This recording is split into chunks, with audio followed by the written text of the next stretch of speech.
जय माता दी मित्रों, आपका बहुत बहुत स्वागत है मेरे चैनल मेरी प्यारी कालका माँ में। मित्रों, आज का जो हमारा विषय है वो ये है कि ऐसे क्या वे लक्षण हैं जिनसे कि आप पता लगा सकते हो कि आपके ऊपर मारण तंत्र किया गया है। मारण तंत्र का प्रयोग जो किया जाता है वो अपनों के ही द्वारा किया जाता है, क्योंकि सबसे ज़्यादा जानकारी तो हमारे उनके पास ही होती है। तो जब भी हम कभी पूछा लेने जाते हैं तो मारण तंत्र करवाने वाले हमारे सगे संबंधी ही निकलते हैं, क्योंकि उनको हमारी तरक्की पसंद नहीं होती। कुछ व्यक्तियों को अपने परिवार वाले या कोई भी रिश्तेदार पसंद नहीं आते तो वे मारण तंत्र करवा देते हैं। और मारण तंत्र का जो प्रयोग ज़्यादातर होता है वो ईर्ष्यावश किया जाता है। जो लोग चिढ़ते हैं अपनों से ही और वे चाहते हैं कि उस व्यक्ति की जो है मृत्यु हो जाए या उसका परिवार बर्बाद हो जाए, इसलिए मारण तंत्र करवाया जाता है। और मित्रों, मारण तंत्र भी कोई आसान क्रिया नहीं है, उसका प्रयोग भी कोई आसान नहीं है कि कोई भी व्यक्ति ऐसे ही मारण तंत्र कर देगा। जो मारण तंत्र करते हैं उनके पास शमशानी शक्तियाँ होती हैं। वो मारण तंत्र का प्रयोग करते हैं, वो शक्तियाँ जो उनके पास होती है वो भाव पर चलने वाली नहीं होती, भोग पर चलने वाली होती हैं। उनको भेंट के द्वारा या तामसिक वस्तुओं को अर्पण करके ऐसे उनको जो है मनाया जाता है। और आपने सुना भी होगा, मटके में आग लगती है और वो जिसके घर पर गिर जाती है वहाँ पर मृत्यु निश्चित होती है, या जिसने उसको जाते हुए टोक दिया तो वो वहीं के वहीं गिर जाती है तो फिर वहाँ पर मृत्यु होती है। तो ये भी एक तांत्रिक क्रिया है जो की जाती है, और जिसके लिए की जाती है उसकी मृत्यु हो जाती है किसी भी कारण से। या तो वो बीमार उस दिन से हो जाता है, या वो दारू पीने लग जाता है, या उसको कोई ऐसी बीमारी हो जाती है जो लंबे समय तक चलती है। किसी भी कारण से उसकी मृत्यु वहीं पर निश्चित हो जाती है जब से वो तंत्र क्रिया उसके लिए की जाती है। और परिवार का परिवार जो है समाप्त हो जाता है, एक के बाद एक व्यक्ति की मृत्यु होती है। मारण प्रयोग कैसे किया जाता है? तो जो मारण प्रयोग किया जाता है उसमें शमशान की राख के द्वारा भी किया जाता है।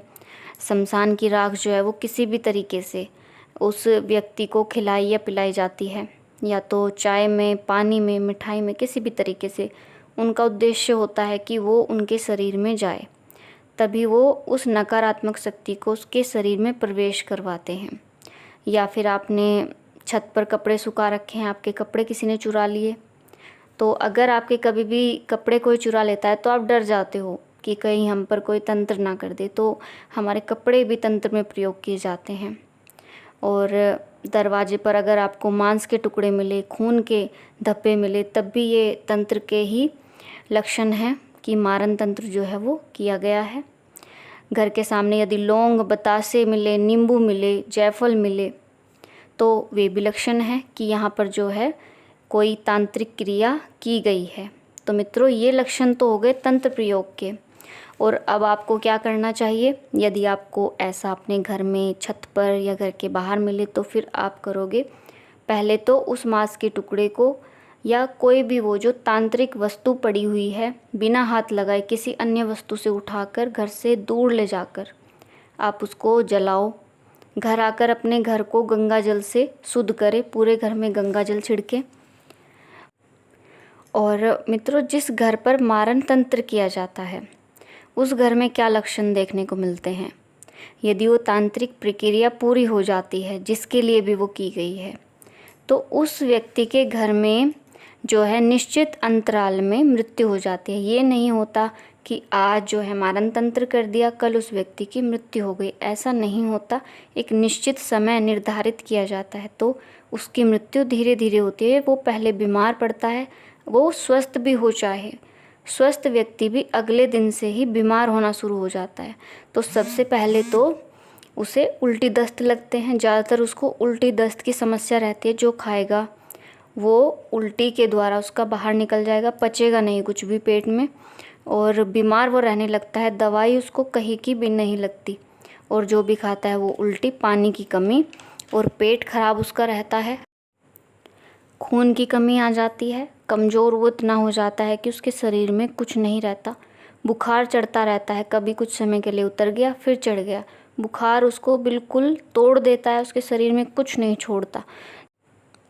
और मित्रों, कुछ व्यक्तियों के साथ क्या होता है मारण तंत्र के बाद कि वो नकारात्मकता से घिर जाते हैं और ऐसी शक्तियाँ उन पर छोड़ी जाती है कि जो उनके मस्तिष्क में नकारात्मक विचार पैदा करे, उनको डिप्रेशन में डाले। तो इस चीज़ से वे परेशान होकर एक दिन आत्महत्या कर लेते, क्योंकि वो शक्ति उनको इसी बात के लिए जो है उकसाती है, उसे कहती है कि तुम आत्महत्या करो। तो इसी तरह के विचार उसके मस्तिष्क में आते हैं और वो परेशान होकर, क्योंकि उसकी जो क्षमता है सोचने समझने की वो समाप्त हो जाती है, उसके बाद वो मजबूर हो जाता है आत्महत्या करने के लिए और वो आखिर में आत्महत्या कर लेता है।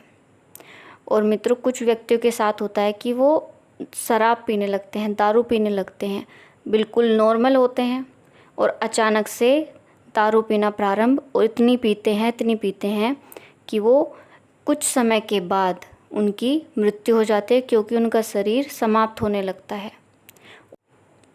तो मित्रों, इन नकारात्मक शक्तियों के द्वारा, इन शमशानी शक्तियों के द्वारा मारण तंत्र पूरा हो जाता है यदि समय पर इसका कोई इलाज ना हो।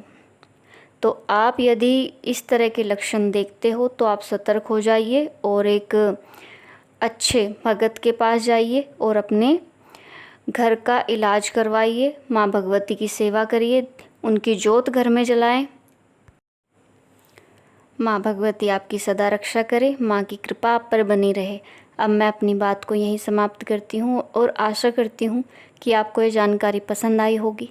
अगर आप मेरे चैनल पर नए हैं तो प्लीज़ मेरे चैनल को सब्सक्राइब करें और वीडियो को लाइक करें। अब मैं मिलती हूँ आपसे एक नई जानकारी के साथ अपनी अगली वीडियो में। तब तक के लिए जय माता दी, हर हर महादेव।